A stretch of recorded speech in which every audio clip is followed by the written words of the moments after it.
Yeah, Saturday, 2 p.m.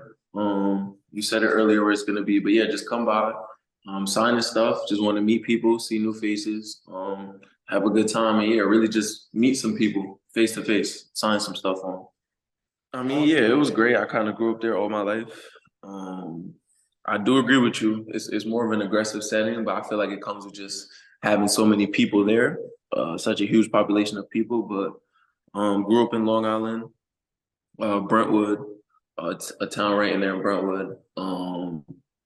I kind of went through probably my junior year of high school is when I kind of really took that subway phase. So I had to take the subway every single day to go to school, kind of switch trains, like you said, hop on there, transfer to the 6th train, and take that subway route there. But that was smooth kind of growing up through there. Ending up here now in the Bay.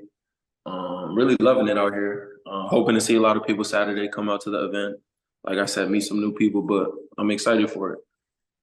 The food for sure. I feel like it's hard in San Francisco kind of finding just like those local corner stores or delis where it's like they just have everything and then have the grill where you kind of get breakfast sandwiches and stuff like that.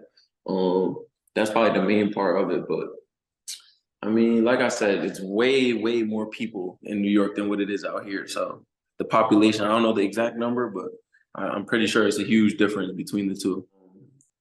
I'm planning on playing with them in the World Cup this year. So I'm actually Dominican, Puerto Rican, and Salvadorian. So having those three different types of Spanish, you would say, makes me very diverse. So I kind of see all three different cultures growing up.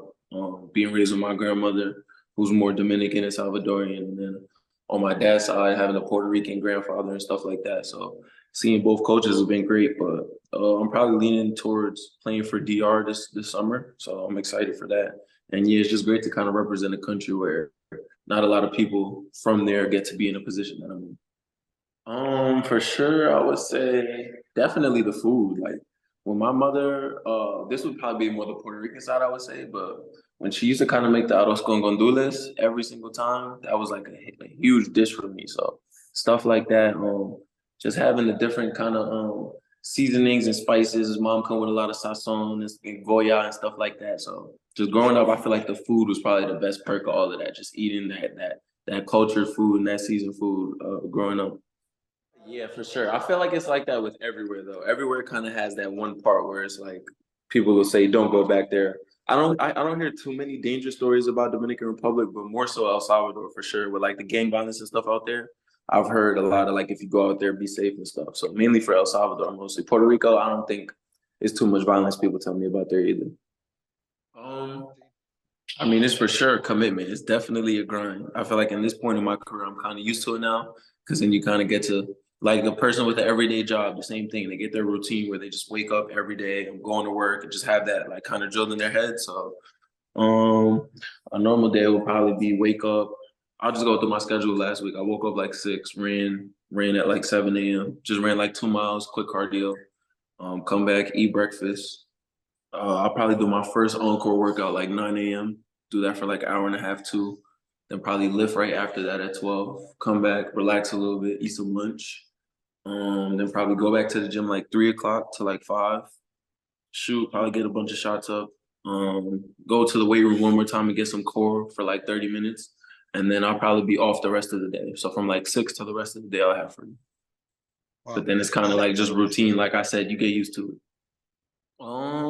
I listen to a lot of music, so it's kind of just depending on whatever my mood is that day. I'm one of those guys where I could play slow music, fast music, rap, R&B, all type of stuff while I'm working out in the gym. It's just however I'm feeling.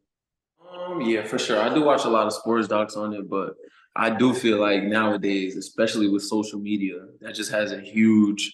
It's crazy because I was talking with somebody about this the other day. Just for example, like somebody explaining like back in the day, if you went to like a Michael Jackson concert or something, you would have to like believe what the person is telling you. Like he did this and did that versus today, somebody could just show you that on the phone or you saw it on YouTube or social media or something. So kind of that it takes away from the experience a little bit. So I feel like it is definitely different than back in the day, but it could be to a little bit of an advantage because then you can gain more fans from that. A person doesn't have to fly across the country to see you; they could just watch you on their phone or watch you on TV or something. So I feel like it's pros and cons to it. Nah, I mean we always get there a day before, so you do have one day to kind of get there and look around and go through. But I will probably say LA. It has to be LA.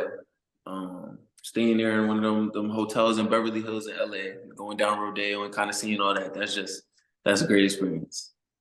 How I went is down there. We played them two games in 5 days, I think. So I was out there for 5 days.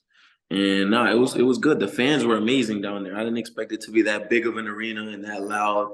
They had the person beating on the drum in there. So it was a good experience down there. so? I How felt it was it? 1,000%. Like 1,000%. I called my agent after the game. Like I never been through an altitude like this. It was probably worse than Denver too, because I played at Denver before, probably when I was younger. But you feel that like once tip off happens, that first counting back, it's like, ooh, you could feel that. Like even in the warm ups too, like the layup lines, you're getting tired out there. So I feel like they definitely had the advantage there, practicing in that altitude every day, so their body's kind of used to it. But if anyone hasn't been there, I'm telling you, that's crazy, the altitude out there. I walked around a little bit, walked around the streets, went and got some food, kind of in the sightseeing a little bit. So I did walk around a lot and see some new things, ate some different stuff. So it was fun.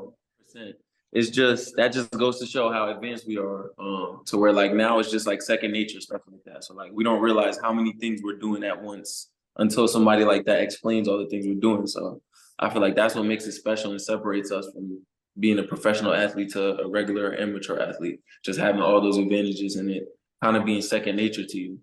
Um, really having my pops around. My pops was probably the main figure role model in my life growing up. Having him by my side and him always just pushing that narrative of having that kind of that Kobe Bryant mentality to where nobody in the world is gonna outwork you and just always working and the work will show. He kind of preached that to me all my life. So I kind of knew if I just stuck to the plan and stuck with it, that eventually it has to like the work has to show. So kind of just trying to be the hardest worker, working harder than anybody. What I kind of just did and locked in. And like I said, having my dad there by my side motivates me. My family, they motivate me to do it. And like I said, at this point in my career, it just became second nature now to where it's just like getting up and putting your hat on and going to work every day. I'm just ready for the work. I mean, 100%. If we lose, I'm pissed. I'm one of those.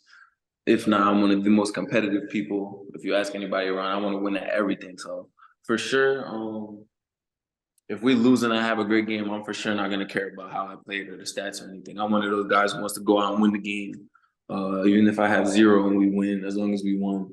Obviously, there's gonna be a little bit of like mental errors there with it, but I feel like that's selfish for somebody to kind of think about their stats and our team loss and stuff like that. So, like I said, I'm one of those guys where the win matters the most to me, just winning. So, um, I mean, it would be hats off, great game, but if we lost, I'm still gonna talk to the team and understand like it's stuff that we got to do. Maybe something I could have did better, someone else could have did better, but it's something there that made us lose, and we gotta fix it. I wouldn't say pressure because I went to University of Memphis for 3 years, and we kind of we played in the FedEx Forum, so our home games were where the Grizzlies played their home games. So it was about 18 to 20,000, and we were kind of selling that out. So I feel like I'm kind of used to playing around like big crowds at this point in my career, so it's not pressure, but the difference is definitely felt though. You feel that difference from being there in Santa Cruz and then coming up and it being 20,000 sold out fans and stuff like that. So it's just I would say it's not that huge of a jump. Nah, actually it is. It's a huge jump, but the fans down in Santa Cruz for sure do a wonderful job with the attendance that they have and just the consistency of how the crowd is just engaged every night. It's just amazing up there. And I had a great time down there. Just it makes you lock in mentally 100% more. It kind of clicks that next gear in you to where it's like, all right, I go from being the best player down here on this team to almost the back of the bottom of the guy on the top team. So it does go by rank. So I feel like just knowing that my leash is a little bit shorter than everybody else, so my mistakes or seeing somebody else's mistake and knowing, okay, I can't do that because that makes the coach upset, or knowing the little things that he likes and knowing I'm gonna strive hard at that. So stuff like that, you just lock in more. And I feel like that's what kind of separates dudes from making that jump, understanding that. Now at this point, it's like my whole life, like you said, my whole life I've been a fan. So kind of just watching them and being with them now, they turn into my coworkers now. So now I'm working with them and they're my teammates. So I have to look at it on a different level and kind of be mature about it and know that. But for sure, I grew up being a Steph and Klay fan all my life.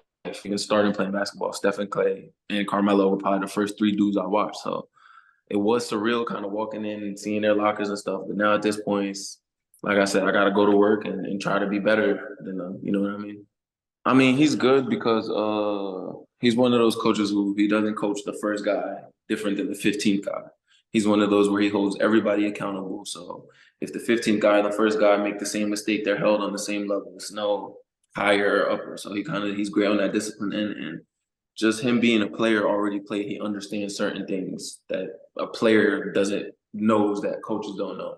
Even for other great coaches, he's played before. So he kind of knows things differently and knows schemes and spots that other coaches don't know.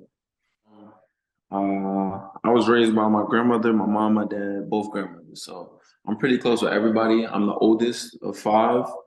I have two younger siblings. They're twins, they're four.